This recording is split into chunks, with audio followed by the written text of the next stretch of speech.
नमस्ते दोस्तों, मैं एस्ट्रो ज्योति आज की बात में आपका स्वागत करती हूँ। आज की बात कर लेते हैं। आज बुधवार का दिन है, गणेश जी का दिन है, तो श्री गणेश जी की पूजा आराधना करें, गणेश मंदिर जाएं, गणेश जी का मंत्र करें और उनको दूर्व चढ़ाएं और लड्डू का भोग चढ़ाएं। तो ऐसे आपके जो भी मनोरथ है वो सिद्ध हो जाएंगे। तिथि की बात करें तो एकादशी तिथि जो कल से शुरू हुई है वो आज 1:45 तक रहेगी। परिवार में सुख और समृद्धि की प्राप्ति तथा भगवान विष्णु की कृपा पाने को लेकर निर्जला एकादशी का त्योहार आज इस समय सर्वसिद्धि योग और रवि योग के बीच मनाया जाएगा। आज एकादशी तिथि है और निर्जला एकादशी है आज। तो निर्जला एकादशी आज दोपहर 1:45 तक रहेगी।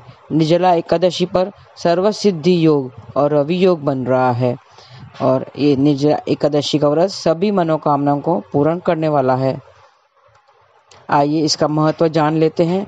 ज्येष्ठ शुक्ल पक्ष की एकादशी यानी निर्जला एकादशी पर किया गया व्रत अनुष्ठान बेहद फलदायी है।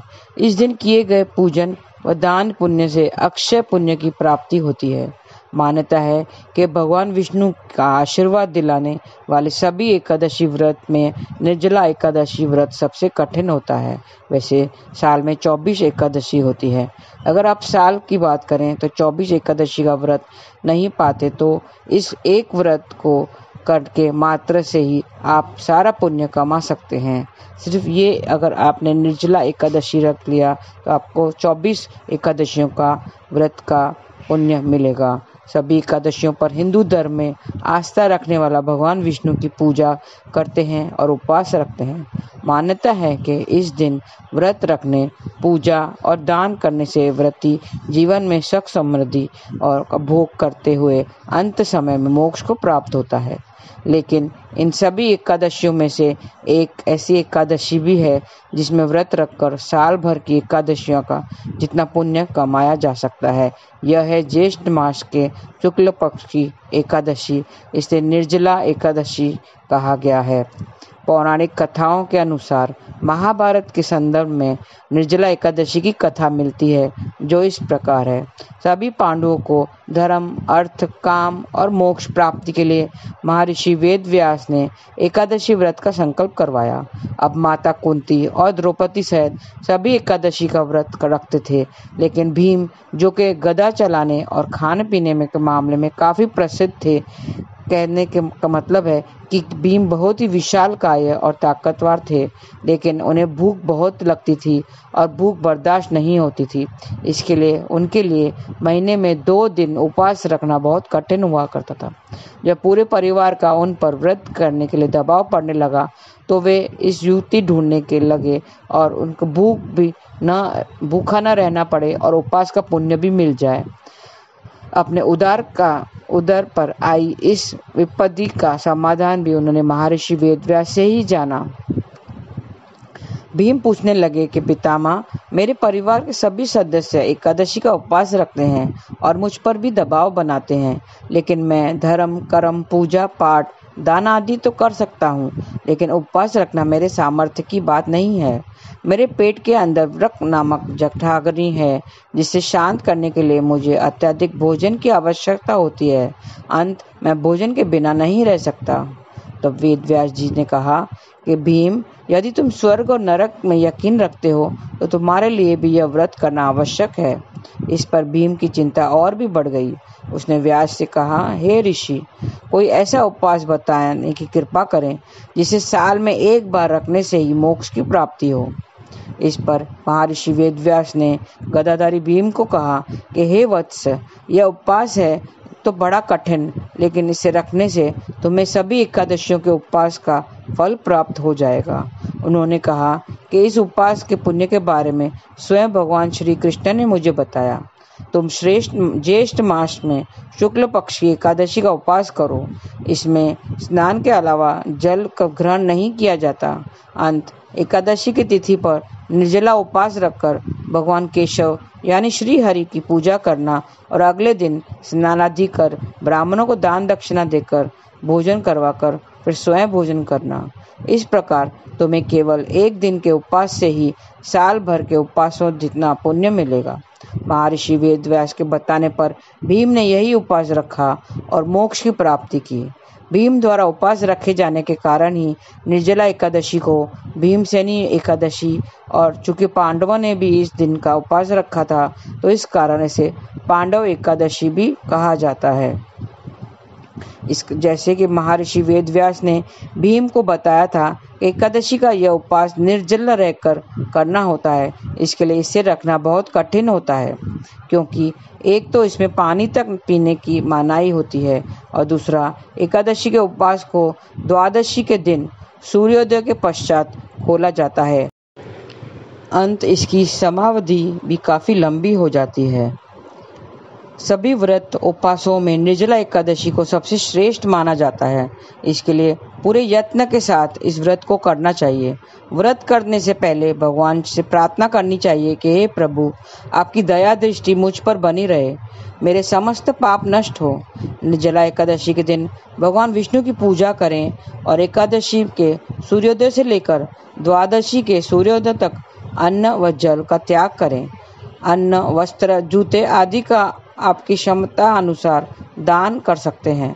जल से बड़े घड़े को भी वस्त्र से ढककर उसका दान भी किया जाता है। ब्राह्मणों अथवा किसी गरीब व जरूरतमंद को मिष्ठान व दक्षिणा भी देनी चाहिए। इस दिन ओम नमो भगवते वासुदेवाय मंत्र का उच्चारण भी करना चाहिए। साथ ही निर्जला एकादशी की कथा भी पढ़नी चाहिए या सुननी चाहिए। द्वादशी के सूर्योदय के बाद विधि पूर्वक ब्राह्मणों को भोजन करवाकर तत्पश्चात अन्न व जल ग्रहण करें। व्रती को ध्यान रखना चाहिए कि गलती से भी स्नान के अलावा जल ग्रहण न हो। आचमन से भी नाम मात्र जल ही ग्रहण करना चाहिए। और इस व्रत में क्या नहीं करें और क्या करें। भगवान विष्णु की पूजा करनी चाहिए। किसी भी स्थिति में पाप कर्म से बचे रहना चाहिए। माता पिता और गुरु का चरण स्पर्श करना चाहिए। श्री विष्णु सहस्त्र नाम का पाठ करना चाहिए। श्री राम रक्षा स्तोत्र का पाठ करना चाहिए। श्री विष्णु गायत्री मंत्र का जाप करना चाहिए। धार्मिक पुस्तकों का दान करना चाहिए। यह महीना गर्मी का होता है, इसके लिए प्याऊ की व्यवस्था करें। अपने घर की छत पर पानी से भरा पात्र अवश्य रखें और श्री कृष्ण की उपासना करें। ऐसे करने से एक व्रत करने से आपको 24 एकादशियों का पुण्य प्राप्त हो सकता है। आप निर्जला एकादशी जरूर करें। इसमें निर्जल होकर मतलब बिना पानी पिए ये व्रत कर सकते हैं। जो आपने शक्ति अनुसार ये व्रत करें। नहीं तो अगर आप नहीं कर सकते, निर्जला नहीं रख सकते हैं, तो आप नॉर्मल एकादशी भी रख सकते हैं। तो आइए अभी कृष्ण कथा में मैं एक कथा सुनाती हूँ। एक बहुत धनी व्यक्ति था, उसे ऐश्वर्य सब था, धन संपत्ति सब से युक्त था, सब साधनें थी, बहुत धनी था। अचानक एक दिन उसको दिल का दौरा पड़ा, जिससे वो हॉस्पिटल में भर्ती किया गया। 5 दिन डॉक्टरों ने उसकी दिल का ऑपरेशन किया, हार्ट सर्जरी किया और 5 दिन उसको ऑपरेशन करके उसे 5वें दिन उसको हॉस्पिटल से छुट्टी मिली। हॉस्पिटल से छूटते वक्त डॉक्टर ने उसे एक बिल हाथ में थमाया। बिल देखा तो बिल उसका डिस्चार्ज बिल था। डिस्चार्ज बिल कितना था? 5 लाख रुपए।